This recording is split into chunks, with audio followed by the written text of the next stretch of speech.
Is anybody's baby very sweaty? She just woke up from a nap. Look at her hair right now. Her whole head is wet with sweat. She's all flushed. There's like actually a sweat spot on that pillow. And the AC is on. And she was fine. When I put her down to go to bed, she was fine. But she just woke up from her nap, literally drenched in sweat. So we're doing a change. And if you're thinking, take her out of that damn sleep suit, she loves the sleep suit. She wants to sleep in it and she won't fall asleep without it. And she takes forever to fall asleep without it because it like tucks her in real nice and cozy. So I might need to look into weighted sleep sacks because this girl is just too sweaty for the sleep suit during the day. I don't know, but Ashama honestly, akkam this jirtu? girl is so wetty. Ani maqaan kee Dr. Abarraa Olaanii jedhama. Gargaaraa Piroofeesaraa fi Ispeeshaalistii Wal'aansa Dhibee Ijoolleef Daa'immanii akkasumas barreessaa kitaaba bu'uura fayyaa daa'immaniiti. Kan beellama yookaan dhibee daa'imman waliin wal qabatuuf na barbaadaniif magaalaa Naqamtee Kilinika Bokkuu kan Bataskaana Maaramii Duwwaa Afuritti argamu lakkoofsa bilbilaa asirra jiru na argachuu dandeessu. Har'a kan ilaallu egaa daa'imman baay'ee dafqan kan jedhu. Daa'imman maaliif dafqu? Furmaanni isaa immoo maali? Yoomi kan mana yaalaa geessuu qaban kan jedhu. Qaamni dhala namaa egaa xannachoota gosa lama qaba. Isaanis ekiraan and apokiraan isweetii gilaand jedhamu. Daa'imni tokko yeroo dhalatu xannachoota gosa kana lamaan qaba. Xannachoota dafqaa gosa lamaan kana jechuudha. Haa ta'u malee kan isaan dalagaa jalqaban yookaan kan isaan dafqa oomishuu jalqaban umurii adda addaatti. Akkasumas gosti dafqi isaan oomishan garaagara. Bakka qaamaa garaagaraatti argamu. Kan ekiraan isweetii gilaand jedhamu kun inni kun daa'imni dhalatee torban muraasa keessatti dafqa kana oomishuu jalqaba xannacha kanarraa. Xannachi kun baay'inaan kan inni irratti mul'atu naannoo adda kanaadha jalqaba. Adda isaanii, fuula isaanii jechuudha. Sana booda qaama hundarratti ba'a. Dafqinni oomishus fooliin qabu.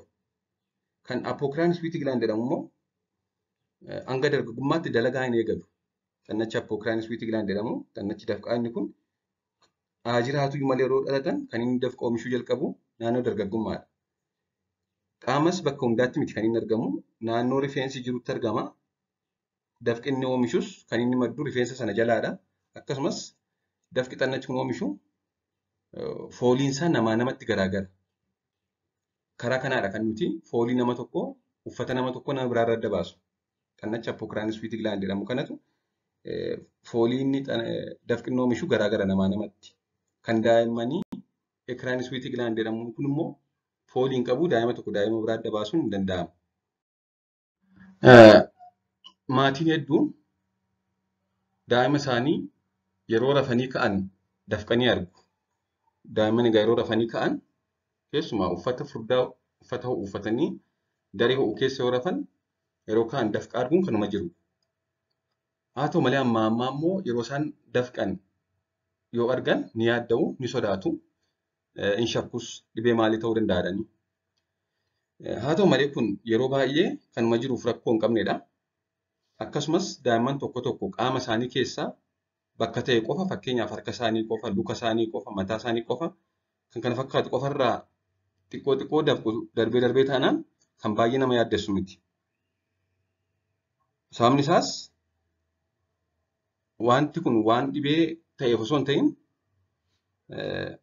waan rakkoon jiraateef osoo hin ta'in xannachi dafqaa qaama namaa keessa kan isaan baay'inaan argaman kanneen akka amma maqaa dhoonee kana harka, luka, mataa fi kan kana fakkaatan naannoo kana baay'inaan argamu waan ta'eef xannachi dafqaa kan ekiraan isweetii gilaand sun yeroo isaan harka isaaniirraa, miila isaaniirraa yookaan mataa isaa adda isaaniirraa fa'aa dafqan darbee darbee arguun kanuma jirudha jechuudha. Yeroo isaan rafanii ka'anis arguun kanuma jirudha. Baay'ee yaadda'uu hin qaban kana maatiin. Haa ta'u malee immoo egaa darbee darbees yeroo dheeraa baay'isanii dafquun mallattoo dhibee fayyaas agarsiisuu danda'a. Mee akka waliigalaatti daa'imman maaliif dafquu danda'u kan jedhu yoo ilaalle kan jalqabaa boo'uudha. Daa'imman yeroo boo'an ni dafqu. Sababni isaas boo'uun annisaa barbaada waan ta'eef yeroo dheeraa yoo boo'an dafqa fuulli isaanii hanga guututti dafquu danda'u. Yeroo dheeraa yoo boo'an fuulli isaanii dafqaan guutee diimatee argamuu danda'a. Kanaaf boo'uun sababa annisaa barbaaduuf yeroo dheeraa boo'uun dafqa fiduu danda'a. Kunis egaa akkuma beektan yeroo gabaabduufidha. Yeroo boo'an sanaafidha malee yeroo dhiisan ni dhiisaa yeroo kaan hin jiraatu jechuudha. Inni garbiroon uffanni itti baay'achuudha.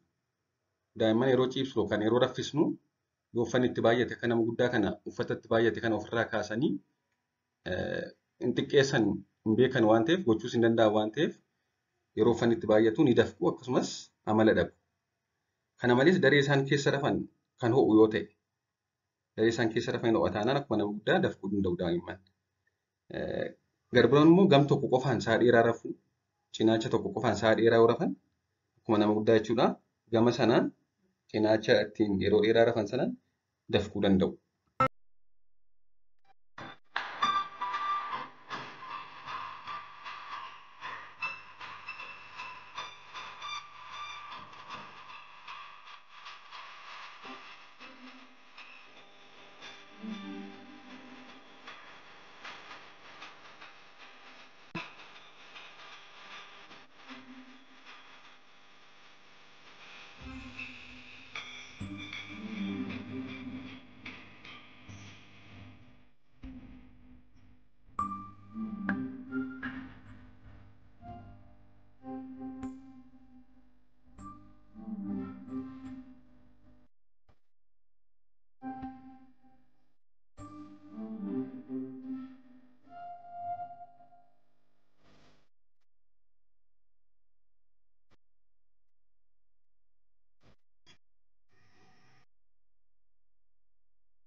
Shanaffaan hirriba cimaa yeroo rafanidha. Deep sleep isa jennu jechuudha. Hirribni dabaree adda addaa qaba.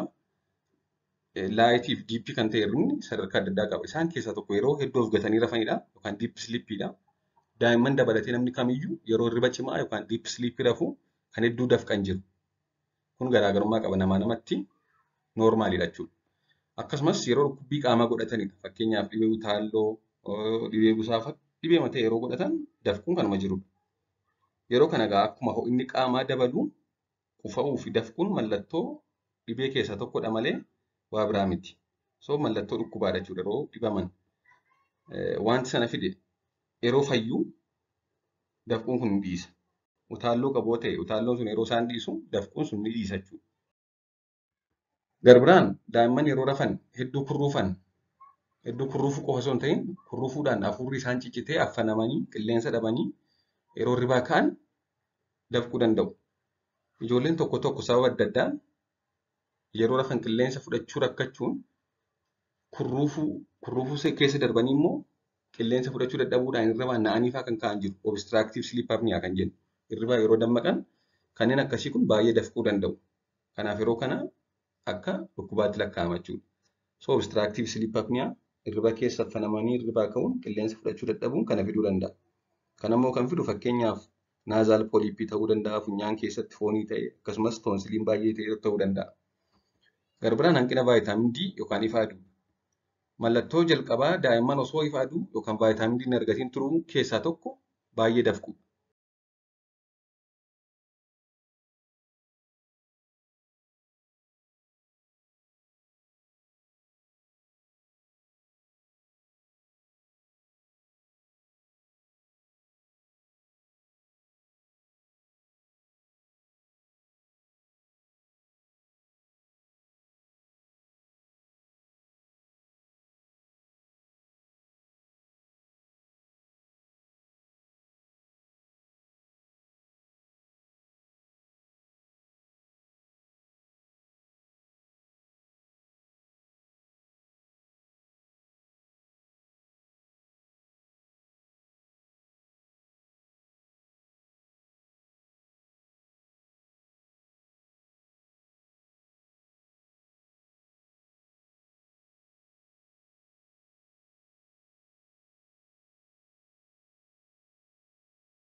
Daa'imni tokko waan dafquuf yoomi kan isaan mana yaalaa deemuu qaban yookaan maatii mana yaalaa geessuu qaban yoo jenne sababa dafqoon isaan mana yaalaa geessu qaban tokko mallattoo dhibeewwan daddarboo kan akka ho'ina qaamaa, qufa'uuf kan kana fakkaatan yoo qabaatan dafquun dabalata jechuudha.